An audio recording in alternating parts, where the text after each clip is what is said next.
किसी भी अक्यूज के घर को किसी भी बात पे किसी पे भी इल्जाम लगा के घर तोड़ देते थे। अब सुप्रीम कोर्ट ने दिशा निर्देश पास किया है। कोर्ट ने ये कहा है कि ये घर का जो मामला है, घर तोड़ने का मामला बहुत ही सीरियस इशू है। किसी इंसान का घर जो होता है वो एक सिर्फ एक्यूज्ड का घर नहीं होता, वो पूरी फैमिली का घर होता है। बुलडोजर एक्शन का मामला आए दिन चर्चा में रहता है। इसके खिलाफ याचिका दायर की गई थी, जिस पर फैसला सुनाते हुए सुप्रीम कोर्ट ने लोगों के घर गिराए जाने को असंवैधानिक बताया है। इसके साथ ही सुप्रीम कोर्ट ने दिशा निर्देश जारी किए हैं, जिसमें अधिकारियों की जवाबदेही तय की गई है। इसके साथ ही सर्वोच्च न्यायालय ने कहा है कि बुलडोजर एक्शन लेने से पहले अधिकारियों को एक प्रक्रिया से गुजरना होगा। वकीलों ने दिशा निर्देशों को लेकर पूरी जानकारी दी है, सुनिए। बुलडोजर इनजस्टिस था। आपने किसी भी अक्यूज के घर को किसी भी बात पे किसी पे भी इल्जाम लगा के घर तोड़ देते थे। अब सुप्रीम कोर्ट ने दिशा निर्देश पास किया है कि आपको नोटिस देना पड़ेगा, कम से कम 15 दिन का वक्त देना पड़ेगा। जो कंपाउंडेबल है प्रॉपर्टी का पार्ट, उसे कंपाउंड किया जाएगा।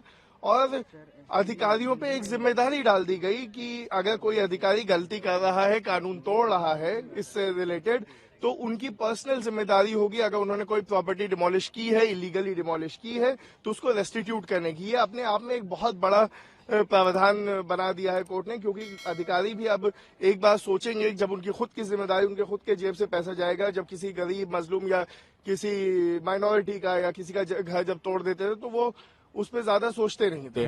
सर, सुप्रीम कोर्ट ने कार्रवाई में भेदभाव की भी बात कही कि कुछ का घर तोड़ दिया जाता है, कुछ के घरों को छोड़ दिया जाता है। इस पर क्या सुप्रीम कोर्ट ने साफ तौर पर कहा? सुप्रीम कोर्ट ने साफ कहा कि अगर एक जगह घर है वहां पे और आपने एक ही लाइन में घर, आपने बस एक घर पकड़ा, उसको तोड़ दिया, तो ये दिखाता है कि एक भेदभाव है। अगर एनक्रोचमेंट है उसी लाइन में बाकी घर है, तो वो भी एनक्रोचमेंट है। तो लॉजिकल यही है कि अगर आप स्टेट हैं, आप बायस नहीं हो सकते किसी के अगेंस्ट, आप पे जिम्मेदारी है कि आप आर्बिट्रेरी नहीं हो सकते, बायस नहीं हो सकते। तो उसके लिए उन्होंने कहा कि अगर एक घर है और आपसे वो तोड़ रहे, तो वो दिखाएगा कि ये एक आपका बायस है, एक प्रेजुडिस है, एक पर्टिकुलर लोगों के या कम्युनिटी के खिलाफ। ये मामला 2022 से कोर्ट में था कि इलीगल तरीके से अथॉरिटीज़ बुलडोज़र का इस्तेमाल करके लोगों के घरों को गिरा देती हैं। कई बार उसमें सुनवाई हुई और कुछ ऑर्डर्स भी पास हुए। आज उस पर फाइनल जजमेंट आया और फाइनल जजमेंट में कोर्ट ने ये कहा है कि ये घर का जो मामला है, घर तोड़ने का मामला बहुत ही सीरियस इशू है। किसी इंसान का घर जो होता है वो एक सिर्फ एक्यूज्ड का घर नहीं होता, वो पूरी फैमिली का घर होता है। और पूरी फैमिली के एस्पिरेशंस एंड होप उस घर से जुड़े होते हैं, उसके फ्यूचर उससे जुड़े होते हैं। तो इस तरह से अगर अथॉरिटीज़ घर को तोड़ती है तो बिल्कुल गलत है और इल्लीगल है। एक बात ये कही। दूसरी बात ये कही कि अगर घर किसी ने गलत तरीके से बनाया है तो उसको देखना पड़ेगा अलग अलग एंगल से। उसमें एक बात तो ये होगी कि क्या वो पूरा घर इल्लीगल है या उसका कुछ पोर्शन इल्लीगल है, या फिर उसको कंपाउंडिंग किया जा सकता है या नहीं किया जा सकता है।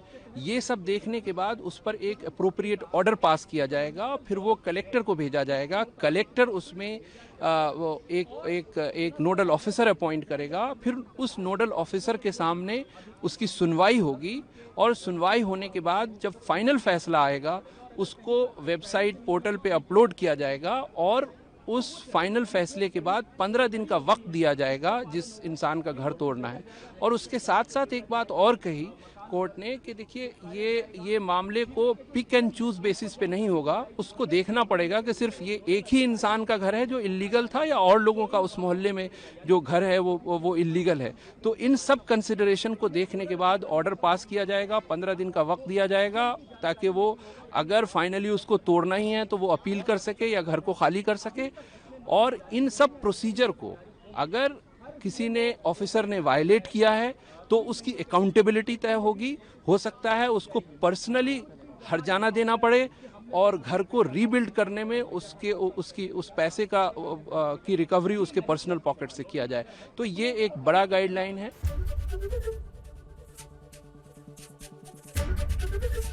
एबीपी गंगा, खबर आपकी, जुबान आपकी।